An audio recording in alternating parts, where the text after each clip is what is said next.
Welcome to the Micah Show. I hope you guys like, subscribe, and enjoy. I have a nice plethora of topics for you guys as usual. Hopefully we can get to 2,000 subscribers by the time Christmas rolls around. I will really be pleased if you guys can make that happen. But of course, without further ado, I wish you nothing but the best. Stay love, stay blessed. Enjoy this video. Now, I'm aware that everybody is starting their first year of college and everyone's probably like, oh, I don't know what to do. And that's perfectly fine. When I was in your position a year ago, I didn't know what to do either. So here are 5 small tenets of advice that I would give anybody going to school or going to college or anyone who's even still in college. Number 1 is that teachers are a ton more relaxed. If you need to use the restroom, if you need to go and play your music, if you need to go and take a call, go ahead and do that. No one's going to bat an eye. The teacher's not going to be like, oh, you need to raise your hand, yada, yada. That's high school stuff. You're an adult now. Get done what you need to get done. Plain and simple. But another part of being an adult is that people are not going to take your BS. And that brings us to number 2. Teachers are not going to take the same stuff you get away with in high school. If you don't turn in an assignment on time, I'm sorry, buddy, but that is going to be a 0. A teacher is not going to spend their time trying to catch you up. If you didn't get something in class, if you didn't listen to a lecture, too bad. You're going to have to learn that on your own time now. It's just plain and simple. You're an adult now. You're expected to be responsible for your education, your work, and anything else you have going on. Everything outside of class, honestly, man, it's none of the teacher's business. The teacher's going to do what they need to do. They're going to teach what they need to teach, and you're going to have to learn what you need to learn. And of course, number 3, I think this is a life thing.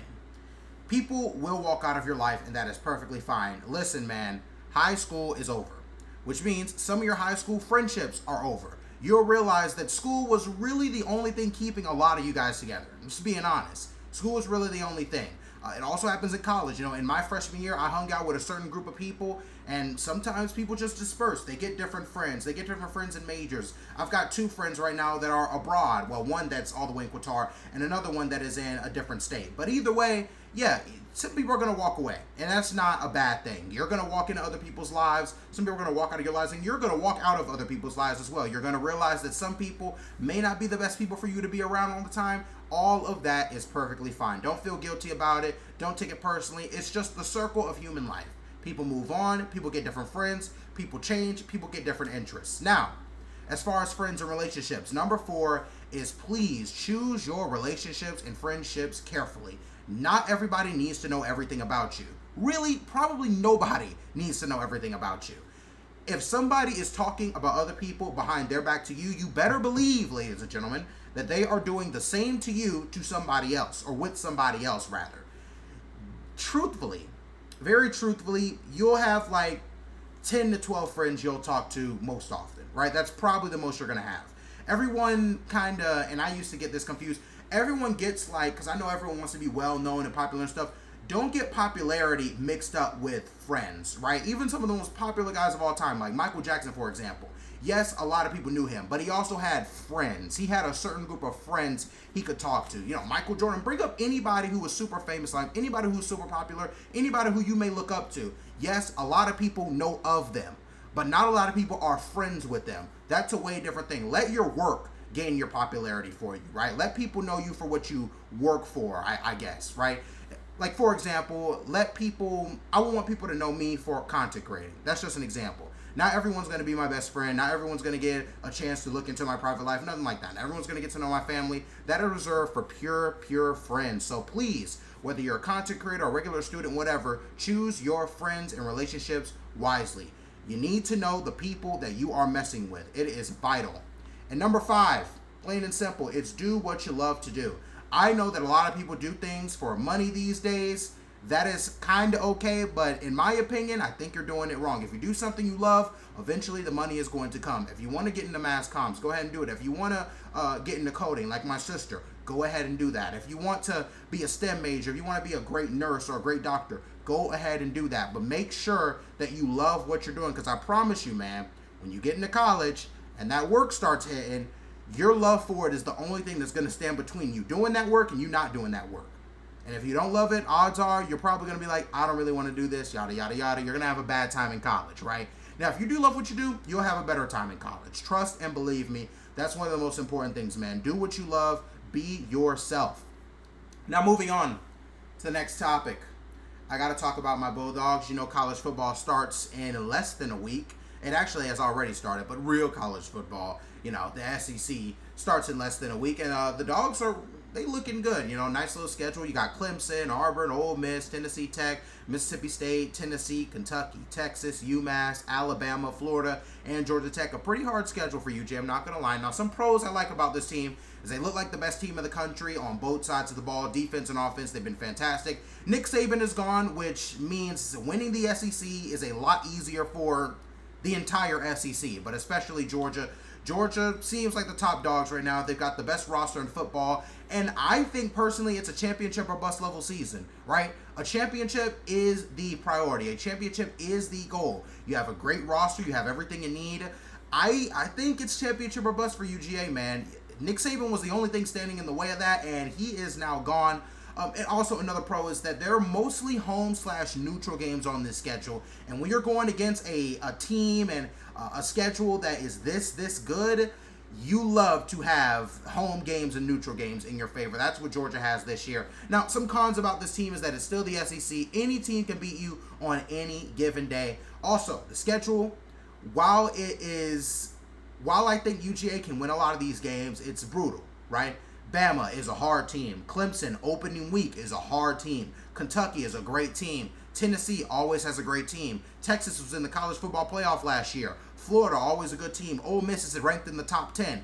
This is a very hard schedule. If UGA gets caught napping just 1 week, you could talk about a lost game.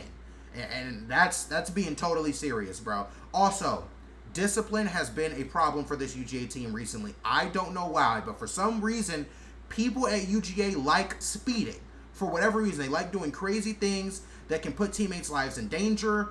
I don't know why. I know you're college students, and when you're a football player, a lot of things are at your disposal. Ladies are at your disposal, fast cars, especially when you have these NIL deals, you're making all this money. Kirby Smart has to keep this team laser focused if they want to win a title this season, and also it's avoiding the injury bug. The injury bug kind of killed us a bit last season, with some of our main players, Brock Bowers being one of them, being out for an extended amount of time and not really being the same as the season went along. So the injury bug, that's definitely something that can kill us. But overall, my prediction for this team, I think they lose one game at absolute max, and they sneak into the college football playoffs with ease. Now that the playoffs are 12 teams, I don't see how Georgia doesn't make it. If you lose to like an Alabama or a Texas, and they're the top-ranked teams in the league or in college football, I don't see how you fall out of the top 12. UJ should supremely be comfortable in the top 12. I think they're going to make the college football playoff, and quite honestly, I think you have one loss at max, but I'm expecting a 0-loss undefeated season per usual because I am a Georgia fan.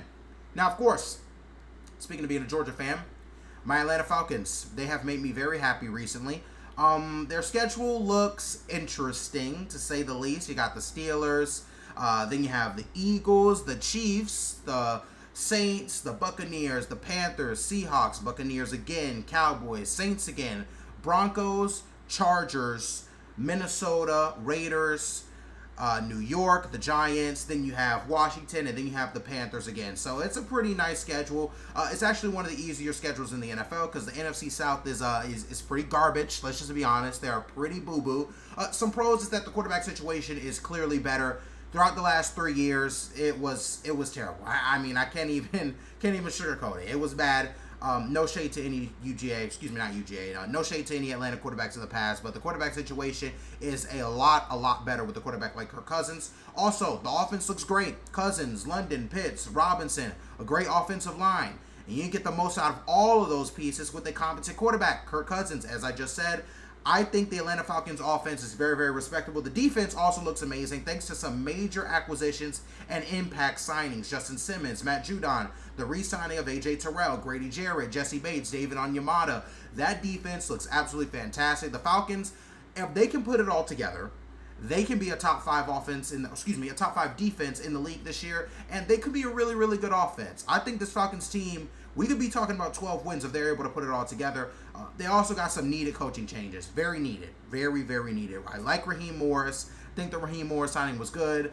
Zach Robinson was really good as well. Atlanta's offense has been struggling over the last couple years, and Zach Robinson comes from that LA Rams regime that has those great offenses. You know, Sean McVay is an offensive whiz out there in LA, so I'm really glad Atlanta got that taken care of. And we also, once again, have the second easiest schedule in the league this season, so winning should not be awfully difficult. But As you know, teams can get off to great starts. There are a lot of great players. There are great players everywhere, so you never really know. But it's good to see that you have a fairly easy schedule this year compared to the rest of the league. Now, some cons. I'm not sure about Kirk Cousins. I know he's better than the last couple quarterbacks we've had, and that's great. But Kirk Cousins is old, and he's coming off injury. A major injury at that. That, to me, is very, very concerning. I'm not really sure. Also, the preseason, I know that it doesn't count. I know it's backups, but it was a mixed experience. You had 3 losses. You went 0-3, and you lost 31-0 in your last preseason game. I know it's backups, but that's still not a really, really good look. Also, we still need to see what this offense looks like in action. They've practiced. That's one thing. Doing it in a real game is a total difference. We need to see what the offense looks like in action. I really want them to click, but we won't know until we see what they look like against real and true pressure. Now, my prediction with the Falcons, 9-12 wins, right? If they get out of the gate early, we could be talking about an NFC title berth. We could possibly be talking about Super Bowl berth. Who knows? But if they have a cold start and things don't work out, these guys could struggle to make the playoffs. And a lot of questions would need to be answered about the coaching staff, the players, and all the above, right? We'd have to ask a lot of questions if Atlanta disappoints this year. But of course, that's going to end this video. I hope you guys enjoyed. Thank you for watching. Make sure to like, subscribe, turn on that notification bell. Help me out a little bit. And without further ado, I'm going to end this video. Thank you for watching.